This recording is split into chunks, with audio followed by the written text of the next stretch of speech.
سبحانك لا علم لنا إلا ما علمتنا إنك أنت العليم الحكيم।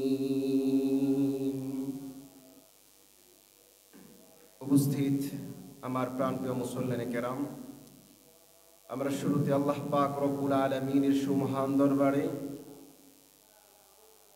গোলাম হিসাবে, গোলামি সুরে, গোলামি চিন্তা ভাবনায় মালিকের সেই মহান দরবারে আমরা আমাদের গোলামের যে কর্তব্য, মালিকের সবসময় শুকরানা প্রকাশ করা এবং মুসিবতে সবর ইখতিয়ার করা, আল্লাহ পাক আমাদেরকে একটা নাজ নিয়ামতের ভিতরে এনেছেন, অর্থাৎ পবিত্র জুমার দিনে জুমার সলাত আদায় করার জন্য সুস্থতার সাথে, মুহাব্বতের সাথে ভালোবেসে তারই গড় মসজিদে আমাদেরকে আগে ভাগে আসার তৌফিক এনায়েত করেছেন। এই জন্য আমরা সকলেই একবার অন্তরস্থল থেকে সবটুকু ভালোবাসা উজাড় করে আমরা সকলেই পড়ে নিচ্ছি শুকরাতান আলহামদুলিল্লাহ। সম্মানিত মুসল্লিনে কেরাম, আমরা আমাদের কলিজার চাইতে প্রিয়, আমাদের প্রাণের চাইতে প্রিয় বিশ্বনবী জনাবে মুহাম্মদুর রাসূলুল্লাহ সাল্লাল্লাহু আলাইহি ওয়াসাল্লামের জীবনের সম্পর্কে আলোচনা করছি। তারই ধারাবাহিকতায় আজকে আমরা আলোচনা করব বিশ্বনবী সাল্লাল্লাহু আলাইহি ওয়াসাল্লাম নবুয়ত প্রাপ্তির যখন চতুর্থ বছর হলো, চতুর্থ বছরের শেষের দিকে তখন সাহাবাই কেরামের উপরে জুলুম নির্যাতন স্টিম রোলার চালু হলো। আস্তে আস্তে বাড়তে বাড়তে যখন পঞ্চম বছরের মধ্যবর্তী হলো, তখন মক্কার কাফেররা সাহাবাই কেরামের উপরে বিভিন্ন প্রকারের জুলুম নির্যাতন চালাইতে লাগলো। তো এরই মাঝে বিশ্বনবী সাল্লাল্লাহু আলাইহি ওয়াসাল্লামের উপর নাজিল হলো সূরাতুজ জুমারের আয়াত, লিল্লাযীনা আহসানু ফি হাযিহিদ দুনিয়া হাসানা, লিল্লাযীনা আহসানু ফি হাযিহিদ দুনিয়া হাসানা وأرض الله واسعة إنما يوفى الصابرون أجرهم بغير حساب।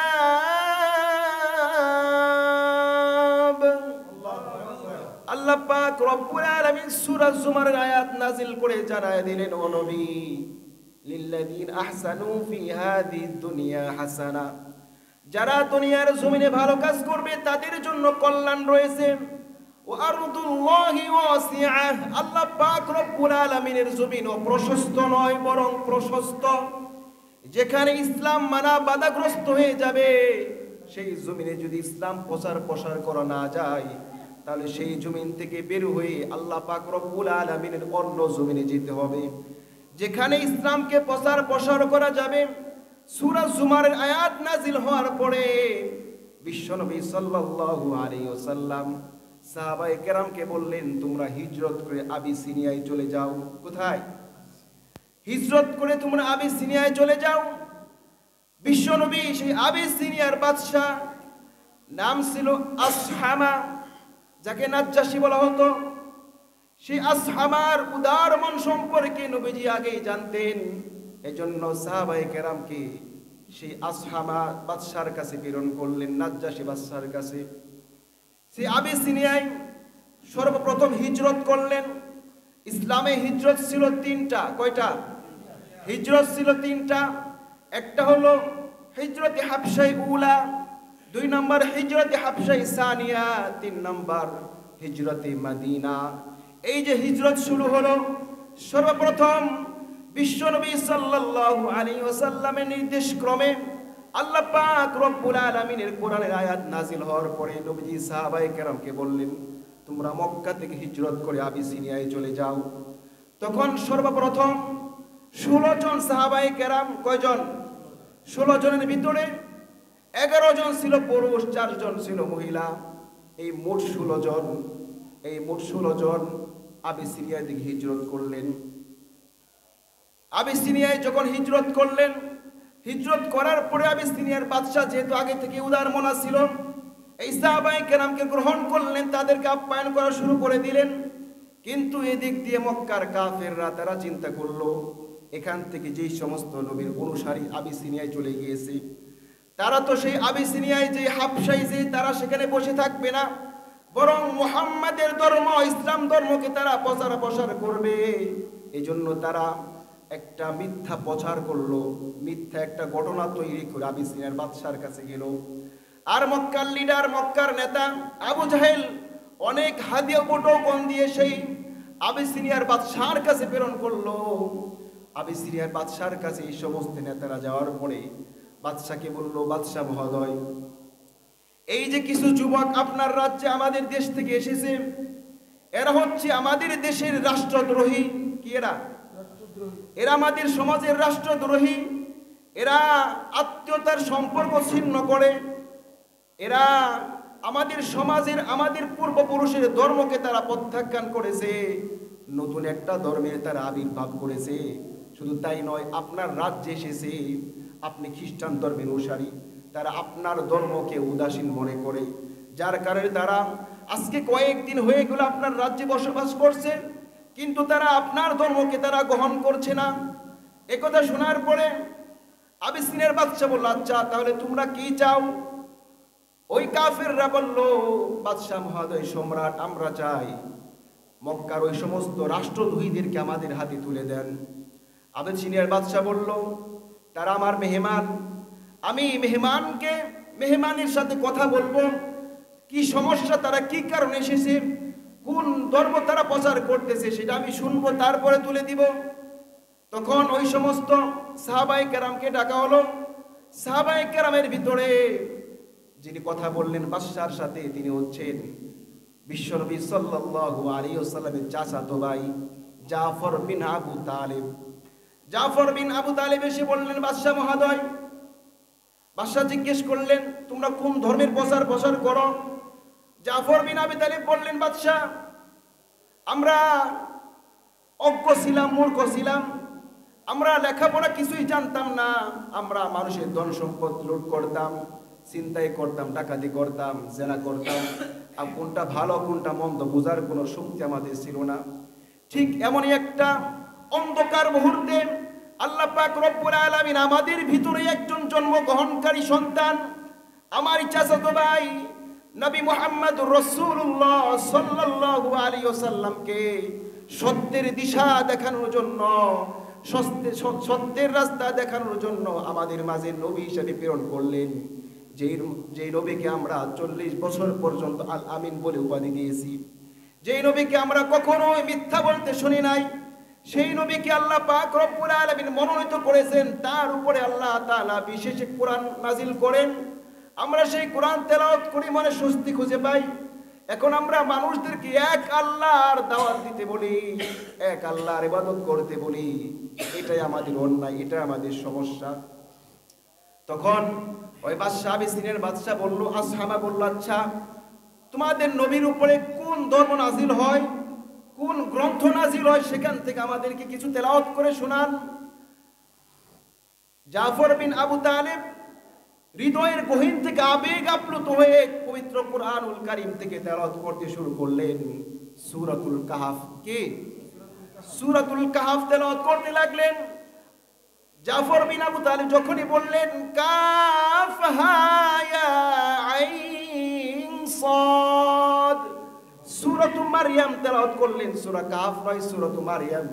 যখন কিছু তেলাওয়াত করলেন, তেলাওয়াত করার সঙ্গে সঙ্গে আবিসিনিয়ার বাদশাহ দু চোখ বেয়ে পানি ঝরতে লাগলো। শুধু তাই নয়, আবিসিনিয়ার বাদশার ওই দরবারে যারা ধর্মমন্ত্রী ছিল, যারা ধর্মের পণ্ডিত ছিল, তারাও এই কোরআন তেলাওয়াত শুনে এই পরিমাণ কান্নাকাটি করলো।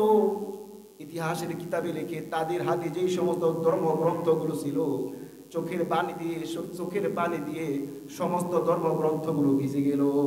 সুবহানাল্লাহ, এই পরিমাণ কান্নাকাটি তারা করলো। আবিসিনিয়ার বাদশা তখন ওই মক্কার কাফেরদেরকে বলল, যে কোরআন আমরা শুনেছি, আল্লাহর কসম করে বলছি, এই কোরআন সেখান থেকে উৎস, এই কোরআনের উৎস সেটাই যেখানে আমাদের নবী ঈসা আলাইহিস সালাতু সালামের উপর ইনজিল নাজিল হয়েছিল, সেই ইনজিলের উৎস আর এই কোরআনের উৎস একই জায়গায় থেকে। সুবহানাল্লাহ। এর মানে বাদশাহ বুঝতে পারলেন এটা কোনো বানাওয়ার ধর্ম নয়, সত্য ধর্ম। এজন্য কাফেরদেরকে পাঠিয়ে দিলেন। কাফেরদেরকে পাঠিয়ে দেওয়ার পরে যেমনিভাবে আজাজিল ইবলিস আমাদের পিছনে আমাদেরকে জাহান্নামে নেওয়ার জন্য একটার পর একটা কৌশল অবলম্বন করে, ঠিক ওই কাফেররাও আমর বিন আস এবং আব্দুল্লাহ বিন রাবিয়া দুইজন গিয়েছিল, তারাও একটার পর একটা কৌশল অবলম্বন করতে লাগলো। এখন আমর বিন আস আব্দুল্লাহ বিন রাবিয়াকে বলে, দোস্ত এখন কালকে এমন একটা কৌশল অবলম্বন করব যার কারণে এদেরকে এই আবিসিনিয়া থেকে তো ত্যাগ করবেই, এমনকি তাদের জীবনে বাঁচাটাও কষ্ট হয়ে যাবে। কি কৌশল? তখন আব্দুল্লাহ বিন রাবিয়া বলল, ভাই আপনি যে কৌশল অবলম্বন করবেন এটা যদি খারাপ দিক নিয়ে যায় তাহলে এরা তো আমাদের সকল আত্মস্বজন, এরা আমাদের সগোত্রীয় লোক, আপনি এমনটা করবেন না। তখন পরের দিন আবার হাতে বড় নিয়ে বাদশার কাছে হাজির হয়ে বলল, বাদশাহ মহোদয় আপনি কি জানেন এই সমস্ত লোকেরা, এই রাষ্ট্রদ্রোহীরা, আমাদের দেশের রাষ্ট্রদ্রোহীরা, এরা আপনার নবী ঈসা আলাইহিস সালাম সম্পর্কে কি বলে? তখন বাদশাহ বলল, কি বলে? বলল তাদেরকে ডেকে আনেন, তাদের মুখে শুনেন কি বলে। আবার ডাকা হলো। এবার জাফর বিন আবু তালেব ডাকার পরে জাফর বিন আবু তালেব সহ সাহাবায়ে কেরাম দ্বিধাদ্বন্দ্বে পড়ে গেল, কি বলবো? কারণ ঈসা আলাইহিস সালাম সম্পর্কে তেমন কোনো কথা বলা হয় নাই, বরং বলা হয়েছে যে ঈসা আলাইহিস সালাম আল্লাহর একজন বান্দা এবং রসুল। তার মা একজন সতী মহিলা, কুমারী অবস্থায় আল্লাহ পাকের বিশেষ হুকুমে হযরত মারইয়াম আলাইহিস সালাম তিনি গর্ভপাত হয়ে যান, এতটুকু তিনি জানেন। এবার জাফর বিন আবু তালেব সাহাবায়ে কেরাম সিদ্ধান্ত নিল, আমরা নবীজির কাছ থেকে যে শিক্ষা পেয়েছি, যতটুকু জেনেছি ততটুকুই বলবো, যদি এটা আমাদের মৃত্যু হয় আমরা মৃত্যুবরণ করবো। সুবহানাল্লাহ। ঠিক জাফর বিন আবু তালেবকে যখন সম্রাট ডাকলো, ডাকার পরে বলল, ও আমার মেহমানেরা, তোমরা আমাদের নবী ঈসা আলাইহিস সালাম সম্পর্কে কি ধারণা পোষণ করো? এবার জাফর বিন আবু তালেব বললেন, সম্রাট আমরা ঈসা আলাইহিস সালাম সম্পর্কে সেটাই জানি যেটা আমাদের নবী শিক্ষা দিয়েছেন। কি শিক্ষা দিয়েছেন? আমাদের নবী বলেছেন ঈসা ইবনে মারইয়াম তিনি একজন সত্য নবী, একজন আল্লাহর সত্য বান্দা, এবং তিনি আল্লাহর বান্দা এবং রাসূল ছাড়া অন্য কিছু নন, এবং তার মা একজন সতী মহিলা, আল্লাহ পাক রব্বুল আলামিনের কাছে অনেক উচ্চ মর্যাদার একজন মহিলা, এবং কুমারী অবস্থায় আল্লাহ পাকের বিশেষ নির্দেশে তিনি গর্ভপাত ধারণ করেন, আমরা এতটুকুই জানি। তখন বাদশাহ নাজ্জাশী হাতে একটা খড়কুটা নিয়ে উঁচু করলেন আর বললেন, আল্লাহর কসম করে বলছি, আল্লাহর কসম করে বলছি, জাফর বিন আবু তালেব তুমি যতটুকু বলেছো এর চাইতে খড়কুটা পরিমাণও বেশি আমরা জানি না। সুবহানাল্লাহ। তুমি যতটুকু বলেছো ঠিক ততটুকু আমার নবী, এর চাইতে বেশি নয়। যারা ধারণা করে ঈসা আল্লাহ পাক রব্বুল আলামিনের পুত্র, যারা ধারণা করে মারইয়াম আলাইহিস সালাম আল্লাহ পাক রব্বুল আলামিনের স্ত্রী, এরা সকলে ভ্রান্তির ভিতরে আছে। ও জাফর বিন আবু তালেব তুমি যেটা বলেছো, তোমার নবী যেটা শিক্ষা দিয়েছে এটাই হচ্ছে আসল শিক্ষা। সুবহানাল্লাহ। তারা গিয়েছিল কাফেররা এদেরকে অপমানিত করার জন্য, কিন্তু তারা আবারও সম্মানিত হয়ে গেল। আসলে সম্মান দেওয়ার মালিককে। এজন্য আল্লাহ বলেন, ওয়ামাকারু ওয়ামাকারাল্লাহ ওয়াল্লাহু খায়রুল মাকিরিন। কাফেররা এই সমস্ত মুসলমানদের বিরুদ্ধে কৌশল অবলম্বন করেছিলেন। আল্লাহ বলেন, আমি হলাম সর্বোত্তম কৌশল অবলম্বনকারী। সুবহানাল্লাহ। এবার সম্রাট বলল, তোমরা রাজ্যে থাকবে, তোমাদের জিম্মাদারি আমি নিজে গ্রহণ করলাম। সুবহানাল্লাহ। সেখন সাহাবায়ে কেরাম থাকতে থাকলেন। ঠিক এই দিক দিয়ে মক্কায় একটা ঘটনা ঘটে গেল। ঘটনা ঘটলো, মক্কার কাফেররা বিশ্বনবী সাল্লাল্লাহু আলাইহি সাল্লাম যখনই কোরআন তেলাওয়াত করতেন তখনই তারা সেখানে যে হট্টগোল শুরু করে দিত। কেন হট্টগোল শুরু করতো? কারণ তাদের ভিতরে এমন একটা দৃঢ় বিশ্বাস স্থাপন করেছিল যে যে ব্যক্তির কানে কর্ণকুহরে এই কোরআনের আয়াত, কোরআনের আওয়াজ যাবে, তাহলে সে হেদায়েত পেয়ে যাবে। সুবহানাল্লাহ। তারা তো হেদায়েত বুঝতো না, তারা বুঝতো জাদুগ্রস্ত হয়ে যাবে।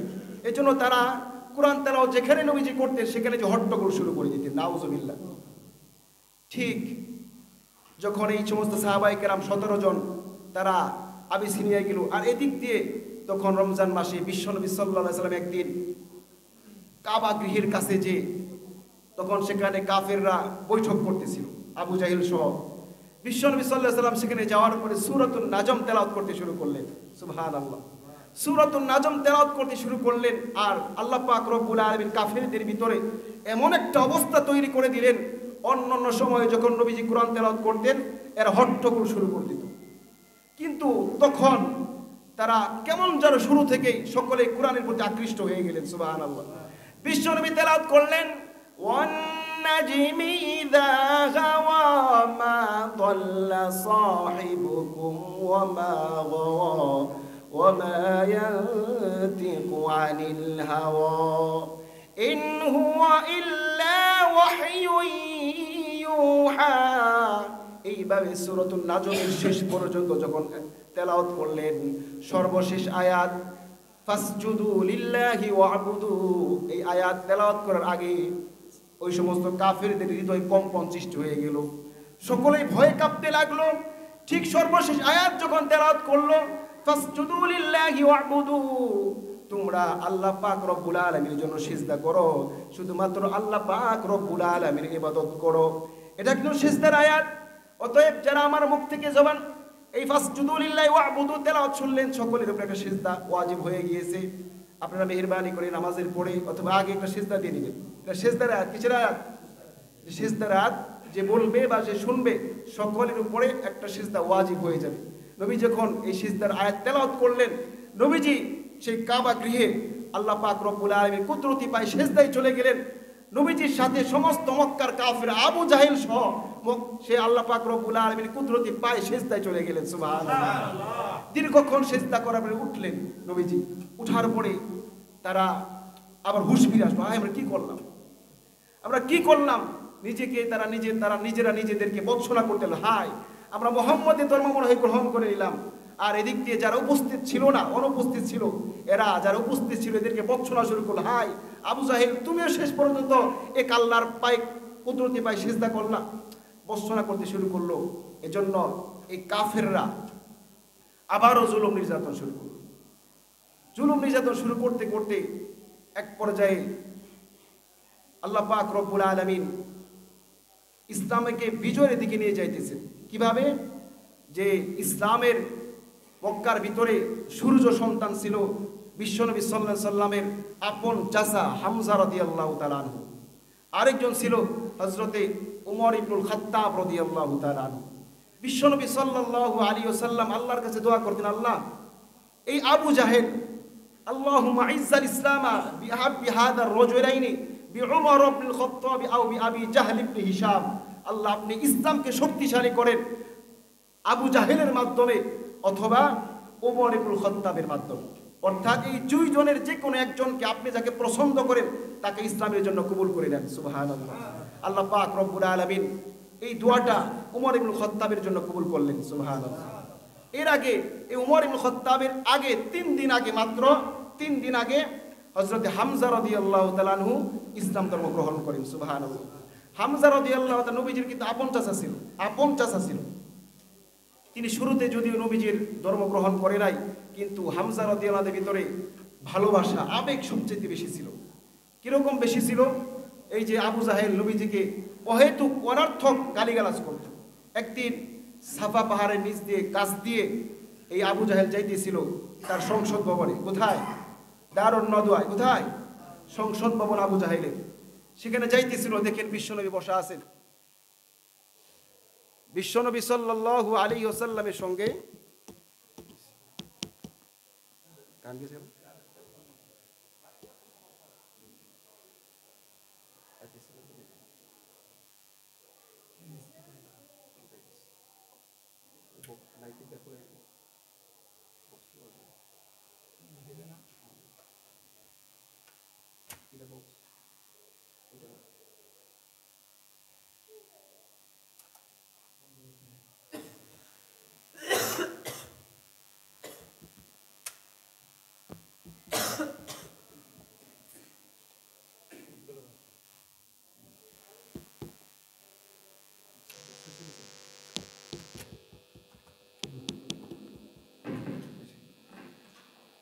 সাল্লাল্লাহু আলাইহি ওয়াসাল্লাম দরুদ পড়ি সাল্লাল্লাহু আলাইহি ওয়াসাল্লাম।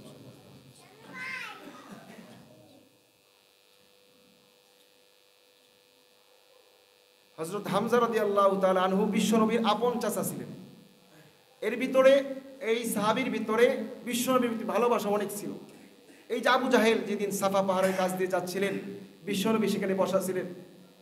আবু জাহেল অহেতুক অনার্থক নবীজিকে গালিগালাজ করত, অনার্থক কোনো কাজ ছিল না, গালিগালাজ করলো, ওই দিনে গালিগালাজ করলো।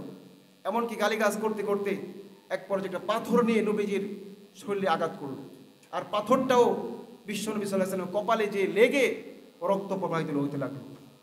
এই দৃশ্য একজন বাদী দেখল। একজন বাদী দেখার পরে হামজা রাদিয়াল্লাহু তাআলা আনহু যখন শিকার থেকে বাড়িতে ফিরে আসলো, আসার পরে বলে যে তোমার ভাতিজা মুহাম্মদকে আবু জাহেল পিটিয়েছে, পাথর নিক্ষেপ করে মাথা ফাটিয়ে দিয়েছে। তখন এই আবু তালেব, তখন এই হামজা রাদিয়াল্লাহু তাআলা আনহু এতটাই কষ্ট পেলেন যে হায়, আজকে আমার ভাই আব্দুল্লাহ নাই, এজন্য আমার ভাতিজাকে যে ইচ্ছা সেই পিটাবে, আমি কিছু বলবো না। হামজা রাদিয়াল্লাহু তাআলা আনহু বিশ্বনবীর কাছে গেলেন, যে দেখে নবীজি বসে বসে কাঁদতেছে। বলে ভাতিজা, আজকে তোমার বাবা নাই, আব্দুল্লাহ নাই, এজন্য তোমাকে পিটিয়েছে, এটা আমি আমির হামজা কখনোই সহ্য করতে পারবো না। ভাতিজা বলো আবু জাহেল কোথায় গিয়েছে? নবীজি বলেন দারুন নাদওয়ায় সংসদ ভবনে গিয়েছে। আমির হামজা রাদিয়াল্লাহু তাআলা আনহু তিনি এতটাই সাহসী ছিলেন, এতটাই বীর ছিলেন, তার সামনে সরাসরি কেউ বিপক্ষ অবস্থা অবলম্বন করবে এমন কারো সাহস ছিল না। আর তখন আবু জাহেল যেহেতু মক্কার প্রেসিডেন্ট ছিলেন, এজন্য এই হামজা রাদিয়াল্লাহু তাআলা আনহু সরাসরি দারুন নাদওয়ায় চলে গেলেন, সংসদ ভবনে চলে গেলেন। আবু জাহেলের কলার ধরে বলল, আবু জাহেল, হতে পারস তুই মক্কার লিডার, কিন্তু তুই জানোস না তুই কার গায়ে হাত তুলেছস? তুই আমার ভাতিজা মুহাম্মদের গায়ে হাত তুলেছস। ভাবছস আমার ভাতিজা মুহাম্মদের পিতা নাই, এজন্য তুই মেরে তুই খালাস হয়ে যাবি? না না, কলার ধরে হামজা রাদিয়াল্লাহু তাআলা আনহু সরাসরি ঘুষি মারলেন। সুবহানাল্লাহ। হামজাকে, আবু জাহেলকে সরাসরি ঘুষি মারলেন, আর বললেন সাহস যদি হয় তাহলে আমাকে একটা ঘুষি মেরে দেখ। সুবহানাল্লাহ। মক্কার প্রেসিডেন্ট সাধারণ একজন মানুষ কলার ধরে বললে, ঘুষি মেরে বলল, তোর যদি সাহস থাকে, বুকে পাটা থাকে, আমার গলায় আমাকে একটা ঘুষি মেরে দেখা। সুবহানাল্লাহ। আর হুঁশিয়ার করে দিল, আবু জাহেল শুনে রাখো, শুনে রাখ, আজ থেকে আমিও মুহাম্মদের দলে আছি। সুবহানাল্লাহ। তখনও কিন্তু হামজা রাদিয়াল্লাহু তাআলা ইসলাম ধর্ম গ্রহণ করে নাই, তখনও গ্রহণ করে নাই, কিন্তু ভিতর থেকে বের হয়ে গিয়েছে আমিও মুহাম্মদের দলে আছি। সুবহানাল্লাহ। আবু জাহেলকে পিটিয়ে হামজা রাদিয়াল্লাহু তাআলা আনহু যখন নবীজির কাছে গেলেন, যার পরে বললেন ভাতিজা, তোমার শত্রু আবু জাহেলকে আমি পিটিয়েছি, আমি মেরেছি, আঘাত করেছি, ভাতিজা তুমি কি খুশি নাকি? বিশ্বনবী বলেন চাচা, তুমি আমার শত্রু আবু জাহেলকে পিটিয়েছো, আমি এতে খুশি না। কি না? আমি তো চাই না যে আমার কারণে আপনি অন্য কাউকে আক্রান্ত করেন। চাচা, আমি তখনই খুশি হব আপনার প্রতি যখন আপনি কালিমা পড়ে মুসলমান হয়ে যাবেন। সুবহানাল্লাহ। হামজা রাদিয়াল্লাহু তাআলা আনহু বলল, ভাতিজা, আজকে আমি তোমাকে খুশি করে ছাড়ব। সুবহানাল্লাহ। সঙ্গে সঙ্গে হামজা রাদিয়াল্লাহু তাআলা আনহু কালিমা পড়ে মুসলমান হয়ে গেলেন। সুবহানাল্লাহ। মুসলমানদের শক্তি বেড়ে গেল। এর 3 দিন পরে, মাত্র 3 দিন পরে, আর এই ঘটনা যখন হামজা রাদিয়াল্লাহু তাআলা আবু জাহেলের কলার ধরে ঘুষি মারলেন, এই ঘটনার সময় উমর রাদিয়াল্লাহু তাআলা সেখানে উপস্থিত ছিলেন। তিনি চিন্তা করতে লাগলেন, তখন কিন্তু কাফের উমর রাদিয়াল্লাহু তাআলা চিন্তা করলেন, এই রাজ্যে মক্কায় এই গন্ডগোলের মূল হলো মুহাম্মদ সাল্লাল্লাহু আলাইহি ওয়াসাল্লাম। নাউজুবিল্লাহ। এটা উমর ধারণা করল, কারণ এই একটা লোকের কারণে আসতে গন্ডগোল। উমর রাদিয়াল্লাহু তাআলা আনহু ভাবতে লাগলেন, এর কারণেই মক্কার ভিতরে গন্ডগোল। কিন্তু উমর রাদিয়াল্লাহু তাআলা আনহু একজন শিক্ষিত মানুষ ছিল, তৎকালীন শিক্ষিত মানুষ ছিল। মাত্র মক্কায় 17 জন শিক্ষিত ছিল, এর মধ্যে উমর রাদিয়াল্লাহু তাআলা শিক্ষিত মানুষ ছিল। মাঝে মাঝে চিন্তা করতো যে এই যে যারা মুসলমান হয়ে যায়, মুহাম্মদের ধর্ম গ্রহণ করে, এদেরকে যতই নির্যাতন করা হয়, এরপরেও তারা কেন মুহাম্মদের ধর্ম ছেড়ে আসে না, কারণটা কি? এটা চিন্তা করতেন মাঝে মাঝে। কিন্তু যেহেতু বাপদাদার ধর্ম অনুসারী ছিল উমর রাদিয়াল্লাহু তাআলা আনহু, আবু জাহেলকে লিডার মানত, রক্ত গরম ছিল, এজন্য উমর রাদিয়াল্লাহু তাআলা বলেন যে যেহেতু মূল হলো মুহাম্মদ, এজন্য যে কোনো মূল্যেই হোক মুহাম্মদকে ধ্বংস করতে হবে। না, আবু জাহেলও সিদ্ধান্ত নিল, না, এইভাবে যদি আস্তে আস্তে বাড়ে তাহলে তো আমরা পরাজিত হয়ে যাব। সিদ্ধান্ত গ্রহণ করলো যে মুহাম্মদ সাল্লাল্লাহু আলাইহি সাল্লামকে কার সাহস আছে মক্কার যে তার কল্লা মাথা কেটে আমার কাছে আনবে, নাউজুবিল্লাহ। এখন কেউ সাহস পায় না, সকলেই তো ভিতরে সাহস আছে কিন্তু প্রকাশ করতে পারে না। এখন আবু জাহেল সিদ্ধান্ত করলো যে এইভাবে ঘোষণা দিলে কেউ হাত উঠাবে না। আবু জাহেল বলল যে মুহাম্মদের মাথা কেটে আনবে তাকে 100 লাল উট দেওয়া হবে, নাউজুবিল্লাহ। এখন উমর রাদিয়াল্লাহু তাআলা যেহেতু একজন গরিব ছিল, গরিব সাহাবী ছিল উমর রাদিয়াল্লাহু তাআলা, তার বাবা খাত্তাব ছিল। উমর রাদিয়াল্লাহু তাআলা উট চড়াতেন। কি চড়াতেন? উট চড়াতেন। উমর রাদিয়াল্লাহু জীবনের সময় বলেছিলাম উমর রাদিয়াল্লাহু তাআলা এতটাই বোকা ছিল যে তিনি ঘুমানোর সময় যখন মরুভূমিতে উট চড়াইতো, এই উটের নিচে যে ঘুমাইতো, উট যখন পেশাব করতো এই উমর রাদিয়াল্লাহু উপরে পেশাব করতো। এতটা বোকা ছিল। এখন উমর রাদিয়াল্লাহু তাআলা যখন এই ঘোষণা শুনলেন যে মুহাম্মদের কাল্লা মাথা কেটে দিবে, তাকে 100 লাল উট দেওয়া হবে। 100 লাল উট তৎকালীন বর্তমান মনে করেন 100 একেবারে নামি দামি গাড়ি যেগুলো আছে, 100 প্রাডো মনে করেন আর কি। উমর রাদিয়াল্লাহু তাআলা এমন ঘোষণা শুনে হাত উঁচা করলেন। আবু জাহেল বললেন যে আমি বুঝছি উমর তুমি এটা পারবা, অন্য কেউ যদি হাত তুলতো তাহলে আমি মনে করতাম তাহলে সে এটা পারবে না, কিন্তু তুমি যেহেতু হাত তুলেছ আমি বিশ্বাস করলাম তোমার দ্বারা এটা সম্ভব, নাউজুবিল্লাহ বলে। এর আগে উমর রাদিয়াল্লাহু তাআলার মনে ইসলামের বপন, ইসলামের বীজ বলেছিল বিশ্বনবী সাল্লাল্লাহু আলাইহি সাল্লাম। বিশ্বনবী একদিন রাত্র গভীরে কাবার ভিতরে, কাবার যে পর্দা আছে পর্দার ভিতরে যে কোরআন তেলাওয়াত করতেছিল, আর উমর ফারুক রাদিয়াল্লাহু তাআলা রাত্রবেলা সেই কাবা শরীফে যেয়ে দেখে মুহাম্মদ সাল্লাল্লাহু আলাইহি সাল্লাম কোরআন শরীফ তেলাওয়াত করতেছে। এখন কোরআন তেলাওয়াতের সময় উমর রাদিয়াল্লাহু মনে মনে ভাবতেছি এই লোকটার বিরুদ্ধে কুরাইশ সকলেই বিরোধিতা করে, কারণটা কি? আর ঘটনাক্রমে তখন বিশ্বনবী সাল্লাল্লাহু আলাইহি সাল্লাম সূরাতুল হাক্ক তেলাওয়াত করতেছিলেন। যে আয়াত তেলাওয়াত করতেছিলেন সেটি ছিল ওমা হুয়া বিকাউলি কাহিন। এর আগের আয়াতটা ছিল ইন্নাহু লাকাউলু রাসূলিন কারীম ওমা হুয়া বিকাউলি শাঈর। অর্থাৎ উমর রাদিয়াল্লাহু তাআলা মনে মনে ভাবলেন যে এই লোকটাকে মানুষ বলে কবি, কি বলে? কবি বলে, যার কারণে কোরআনের আয়াতগুলো একটা আয়াত পরে আয়াত সাথে অনেকটাই মিল। ওয়াশ-শামসি ওয়া দুহাহা ওয়াল কমারি ইযা তালাহা ওয়াদ দুহা ওয়াল লাইলি ইযা সাজা মা ওয়াদ্দাআকা রাব্বুকা ওয়া মা ক্বালা, মানে কত শব্দের মিল, এমনটা মানুষ কবি বলতো। উমর রাদিয়াল্লাহু মনে মনে ধারণা যখনই করতেছিল তখনই বিশ্বনবী তেলাওয়াত করলেন ইন্নাহু লাকাউলু রাসূলিন কারীম ওয়া মা হুয়া বিকাউলি শাঈর। অর্থাৎ এই যে কোরআন আসতেছে এটা সম্মানিত একজন বার্তাবাহকের বহনকারী জিবরিল আমিনের পক্ষ থেকে, আর এটা হচ্ছে কোন কবির বক্তব্য নয়, সুবহানাল্লাহ। অর্থাৎ উমর রাদিয়াল্লাহু মনের বক্তব্য যে প্রশ্ন ছিল, প্রশ্নের উত্তর নবীজি কোরআন তেলাওয়াতের মাধ্যমে দিয়ে দিলেন, সুবহানাল্লাহ। এবার উমর রাদিয়াল্লাহু তাআলা ভাবলেন এই যে মুহাম্মদ কোরআন তেলাওয়াত করতেছে শুধুমাত্র একজন কবি নয় বরং একজন গণক, কারণ আমার মনের খবরটাও সে জানে, নাউজুবিল্লাহ বলে। আমি মনে মনে কি ভাবতেছি সেটাও সে জানে। এরপরে আয়াত বিশ্বনবী তেলাওয়াত করলেন ওয়ামা হুয়া বিকাউলি কাহিন কলিলাম মা তাযাক্কারুন। এই কোরআন যিনি তেলাওয়াত করতেছেন বিশ্বনবী, তিনি কোনো গণক নন, সুবহানাল্লাহ। উমর রাদিয়াল্লাহু তাআলা আশ্চর্য হয়ে গেল, হায় আমি ভাবলাম কবি, বিশ্বনবী কোরআন তেলাওয়াত করে জানিয়ে দিলেন না এটা কোনো কবির বক্তব্য নয়। আবার ভাবলাম গণকের কথা, না না তিনি কোনো গণক নয়, তাহলে কি? তিনি ভাবলেন এই যে কোরআনের নজম, কোরআনের শব্দের মিল, এটা তো আমাদের দেশে অনেক কবি আছে তারা তো পারে না, নিঃসন্দেহে এটা আল্লাহ পাক রব্বুল আলামিনের পক্ষ থেকে বিশেষ একটা বাণী, সুবহানাল্লাহ। তখন সর্বপ্রথম উমর রাদিয়াল্লাহু তাআলা মনে ইসলামের বীজ বপন করে। আর যখন এই ঘোষণা দিল উমর রাদিয়াল্লাহু তাআলা নাঙ্গা তলোয়ার নিয়ে ঘর থেকে বের হয়ে গেল। কেন বের হলো? বিশ্বনবীর মাথা কাটার জন্য, নাউজুবিল্লাহ। কেমন বুকে সাহস ছিল, কতটুকু সাহস ছিল, কারণ আবু জাহেলও তো নবীজির বিরোধিতা ছিল। আবু জাহেল মক্কার প্রেসিডেন্ট ছিল, তিনিও সাহস পায় নাই নবীজির মাথা কাটার জন্য। কিন্তু উমর তাদের চিন্তা করেন কেমন সাহস ছিল, একাই দাঁড়িয়ে গেলেন, একাই নাঙ্গা তরোয়াল নিয়ে সোজা রওনা হয়ে গেল নবীজি সাল্লাল্লাহু আলাইহি ওয়াসাল্লাম যেখানে অবস্থান করতেছিলেন সেখানে। প্রতিমধ্যে একজন সাহাবী হযরত নুঈম তার সঙ্গে সাক্ষাৎ হওয়ার পরে তিনি দেখেন যে উমরের যে অবস্থা, নিশ্চয়ই কোথাও যাইতেছে কোনো কাণ্ড ঘটানোর জন্য। বলল, উমর ইবনে খাত্তাব তুমি কোথায় যাচ্ছ?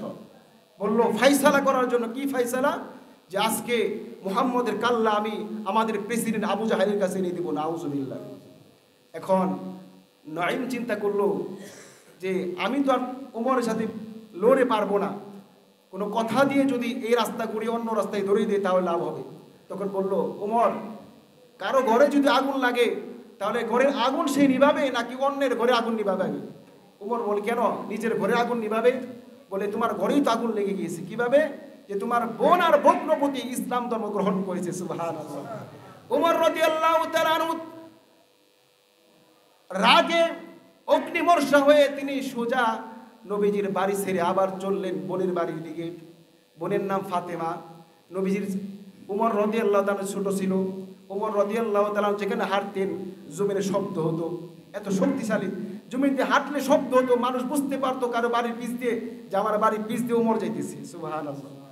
উমর রাদিয়াল্লাহু তাআলা যখন তার বোন ফাতেমা বাড়ির কাছে চলে গেল, ভিতরে হযরত খাব্বাব ইবনে আরত রাদিয়াল্লাহু তাআলা আনহু উমর রাদিয়াল্লাহু তাআলা আনহু বোন এবং তার ভগ্নিপতিকে সূরা তোহা শিক্ষা দিতেছিল, তালিম দিতেছিল। এমন সময় উমর রাদিয়াল্লাহু তাআলা আনহুর পায়ের শব্দ শুনে খাব্বাব ইবনে আরত দৌড়িয়ে ঘরের ভিতরে কোন এক জায়গায় লুকালেন।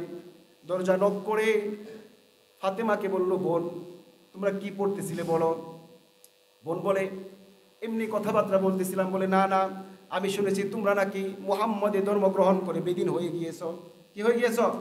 কারণ তাদের ধর্ম ত্যাগ করেছে জন্য বেদিন, তোমরা বেদিন হয়ে গিয়েছ। তখন উমর ইবনুল খাত্তাবের ভগ্নিপতি বলে, ও উমর, তোমার ধর্ম ছাড়া অন্য কোন ধর্ম যদি সত্য হয় তাহলে আশহাদু আল্লা ইলাহা ইল্লাল্লাহ ওয়া আশহাদু আন্না মুহাম্মাদার রাসূলুল্লাহ, অর্থাৎ আমি ইসলাম ধর্ম গ্রহণ করেছি।